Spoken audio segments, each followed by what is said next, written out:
Corona महामारी में रामबाण समझे जाने वाले रेमडेसिविर इंजेक्शन की जबरदस्त मांग को देखते हुए जिले में सक्रिय सांसों के सौदागर काफी सक्रिय हो गए हैं।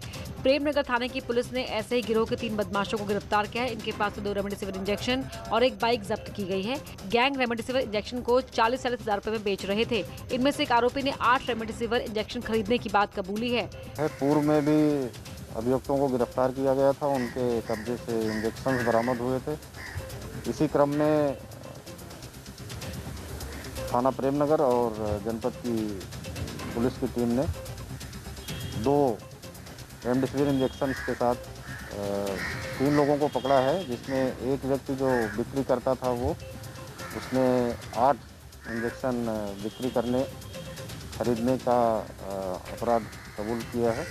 इनको चालान करके इनको जेल भेजा जा रहा है और कठोर कार्रवाई की जा रही है। बता दें कि झांसी में रेमडेसिविर इंजेक्शन की कालाबाजारी की लगातार शिकायतें मिल रही है। कुछ दिन पहले ही पुलिस ने 7 लोगों को पकड़ा था। बावजूद इसके सांसों के सौदागरों के रैकेट पर लगाम नहीं लग पाई।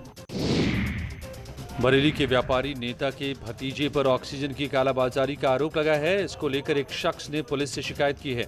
शिकायतकर्ता का आरोप है कि पारस गुप्ता को कॉल करके ऑक्सीजन सिलेंडर मांगा तो उसने कीमत 40,000 रुपए बताई और इससे कम में सिलेंडर देने से मना कर दिया। दूसरी तरफ ये भी बताया जा रहा है कि व्यापारी नेता सोशल साइट पर फ्री ऑक्सीजन देने का दावा कर रहे हैं, जबकि उनके भतीजे पर ही कालाबाजारी को लेकर FIR दर्ज हुई है। प्रेमनगर में ड्रग इंस्पेक्टर के द्वारा पारस गुप्ता जो राजेंद्र नगर थाना प्रेमनगर के रहने वाले हैं, उनके विरुद्ध 420 IPC व डिजास्टर मैनेजमेंट एक्ट का मुकदमा पंजीकृत कराया गया है। उस प्रकरण में यह बात जानकारी में आई है कि पारस गुप्ता के द्वारा जो ऑक्सीजन सिलेंडर का निर्धारित मूल्य है उससे काफ़ी अत्यधिक लगभग 40,000 रुपये में सिलेंडर बेचने की बात कही है।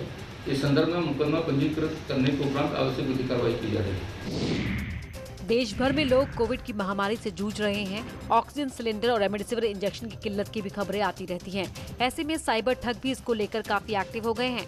आगरा में कुछ इसी तरह के मामले सामने आए हैं। साइबर ठग सोशल मीडिया में ऑक्सीजन सिलेंडर और रेमडेसिविर इंजेक्शन उपलब्ध कराने का झांसा दे रहे हैं। बदकिस्मती से लोग उसके झांसे में फंस भी रहे हैं। जो लोग मजबूर हैं या जिनको ऑक्सीजन और रेमडेसिविर इंजेक्शन की सख्त जरूरत है, वो नंबरों पर संपर्क कर रहे हैं। साइबर ठग ऑक्सीजन और रेमडेसिविर इंजेक्शन देने के एवज में रुपए अकाउंट में जमा करा रहे हैं और अकाउंट में रुपए जमा होते ही अपना नंबर बंद कर देते हैं। बिना ऑक्सीजन और रेमडेसिविर इंजेक्शन दिए ही रुपए हड़प लेते हैं। पुलिस के मुताबिक इनमें से एक ठग बिहार का जबकि दूसरा दिल्ली का रहने वाला है। हमें 3 शिकायतें मिली हैं, जिसमें 2 साइबर संबंधित शिकायतें हैं, जिसमें लोग फेसबुक में और इत्यादि सोशल मीडिया प्लेटफॉर्म में ऑक्सीजन सिलेंडर और रेमडेसिविर प्रोवाइड करने का एडवर्टाइजमेंट डाला है। लोग उस पर संपर्क करके उसमें पैसा डाल दिया है। जैसे एक केस में 15,000, एक केस में 30,000, और बाद में जब डालने के बाद वो नंबर स्विच ऑफ करके गायब हो गया। गौतम बुद्ध नगर पुलिस दवाओं की कालाबाजारी और मरीजों से ठगी के मामलों में सख्त कार्रवाई कर रही है। इस कड़ी में पुलिस ने ठगी के एक आरोपी को गिरफ्तार किया है। उस पर सोशल मीडिया पर फर्जी पोस्ट डालकर ठगी करने का आरोप है। पुलिस का कहना है कि ये शख्स सोशल मीडिया पर ऑक्सीजन सिलेंडर और कंसंट्रेटर दिलाने का वादा करता था और जरूरतमंद लोगों से अपने खातों में पैसे मांगता था और बाद में अपना फोन बंद कर लेता था। नोएडा सेक्टर 20 पुलिस ने आरोपी को 2 मोबाइल के साथ गिरफ्तार किया है। एक और देश में आई आपदा में कई मुनाफाखोर फायदा उठा रहे हैं। वहीं ऐसे भी युवाओं की कमी नहीं है जो निस्वार्थ भाव से लोगों की जिंदगी बचाने में लगे हैं। उन्हीं लोगों में से एक हैं IIT धनबाद से इलेक्ट्रॉनिक्स और कम्युनिकेशन इंजीनियरिंग की पढ़ाई करने वाले वाराणसी के युवा नित्यानंद। इन्होंने BHU ट्रॉमा सेंटर के खराब पड़े 1 दर्जन वेंटिलेटर्स की मरम्मत कर उसे ठीक कर दिया। अपने इंजीनियर दोस्त के साथ मिलकर उसने महज 6 घंटे में BHU ट्रॉमा सेंटर के 1 दर्जन खराब पड़े वेंटिलेटर ठीक कर दिए। मीडिया में आई खबर के जरिए जब नित्यानंद को वेंटिलेटर खराब होने के बारे में पता चला तो उन्होंने खुद वाराणसी के DM को फोन कर मरम्मत की बात कही और DM से इजाजत मिलने के बाद वो खराब वेंटिलेटर को ठीक करने में जुट गए। कैंसर हॉस्पिटल में गया लगातार, वहाँ पे 6 वेंटिलेटर्स थे और 6 में सेम प्रॉब्लम थी ऑलमोस्ट। और फॉर्चुनेटली मैं जब पहुंचा यहाँ के उस कैंसर हॉस्पिटल में, तो उसी समय भेरी के एक इंजीनियर जो ऑक्सीजन सेंसर लेके आए थे जो कि सबके ख़राब थे, तो वो लेके पहुंच गए और उन्होंने मुझे बताया कि इसे कैसे रिप्लेस करना है और कैसे कैलिब्रेट करना है। तो हमने मिलकर वो 6 वेंटिलेटर्स के फोटो सेंसर्स बदले और उन्हें कैलिब्रेट किया। इसके बाद भी 2 वेंटिलेटर्स में थोड़ी प्रॉब्लम थी, कुछ के कॉर्ड खराब थे, कुछ का कंप्रेसर काम नहीं कर रहा था, तो somehow we manage to get them working. एक आईपीएस ऑफिसर की जिम्मेदारी कानून व्यवस्था को चुस्त दुरुस्त रखने की होती है, लेकिन कानपुर के एडीसीपी अनिल कुमार पुलिसिंग के साथ साथ डॉक्टर की भी ड्यूटी निभा रहे हैं। अनिल एमबीबीएस डॉक्टर हैं और इस वक्त कानपुर में एडीसीपी हैं। कोविड के मामले बढ़े तो अनिल को पुलिस लाइन में कोरोना मरीजों के लिए 16 बेड के L1 हॉस्पिटल की कमान दी गई। इस हॉस्पिटल में पुलिस कर्मियों और उनके परिजनों का इलाज होता है। डॉक्टर अनिल खुद ओपीडी की कमान संभाल रहे हैं। गंभीर मरीजों को L1 में भर्ती कर उसकी देखरेख भी कराते हैं। हॉस्पिटल का राउंड लगाकर दवाइयों और इलाज की देखरेख भी कर रहे हैं। बताएं कि आईपीएस ज्वाइन करने से पहले डॉक्टर अनिल दिल्ली के तेज बहादुर अस्पताल में डॉक्टर थे।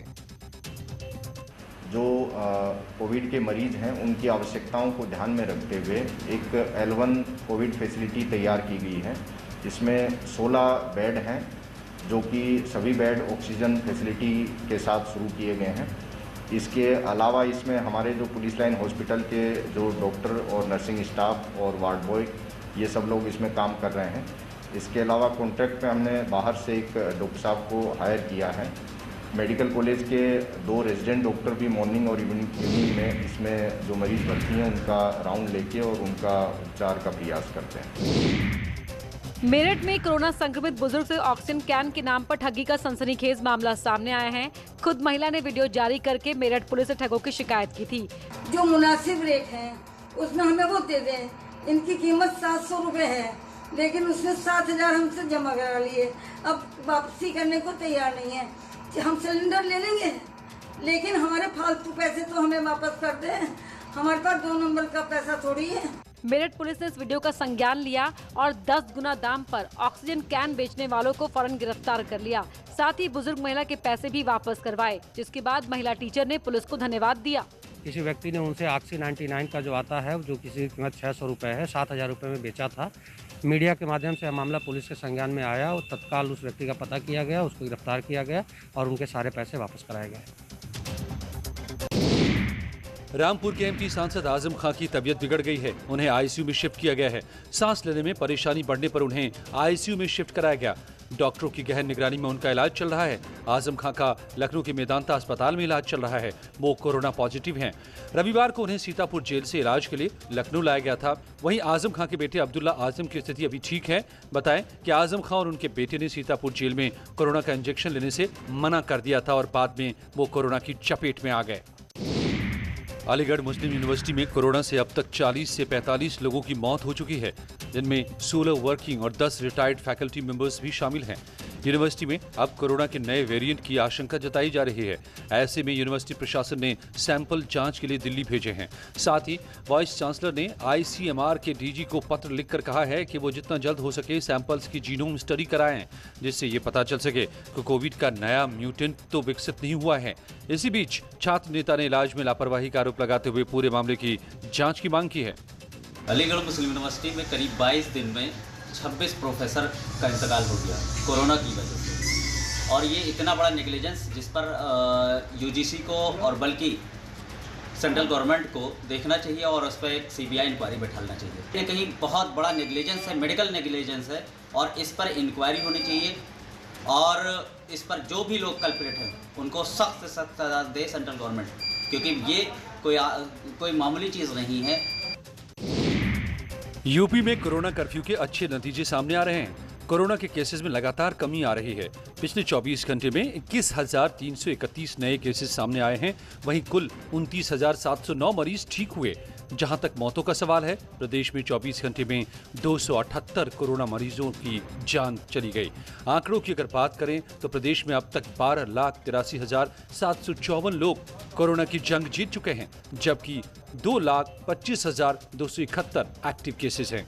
प्रदेश सरकार द्वारा अग्रेसिव ट्रेस, टेस्ट और ट्रीट, ये जो एक सिद्धांत के अंतर्गत माननीय मुख्यमंत्री के निर्देशों में कार्रवाई की जा रही है, उनके नेतृत्व में कार्रवाई की जा रही है, उसका परिणाम ये है कि दिनांक 1 मई को जहां उत्तर प्रदेश में कुल एक्टिव मामलों की संख्या 3,01,833 थी और उस दिन पॉजिटिव जो केसेस थे वो 30,317 थे और नंबर ऑफ टेस्ट जो थे वो 2,66,000 थे।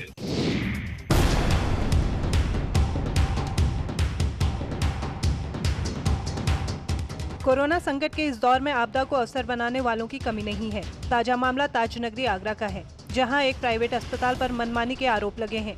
आरोप के मुताबिक अस्पताल ने कोविड मरीज से 9,60,000 रुपए वसूले। इसमें सिर्फ दवाई का बिल 4,65,876 रुपए है।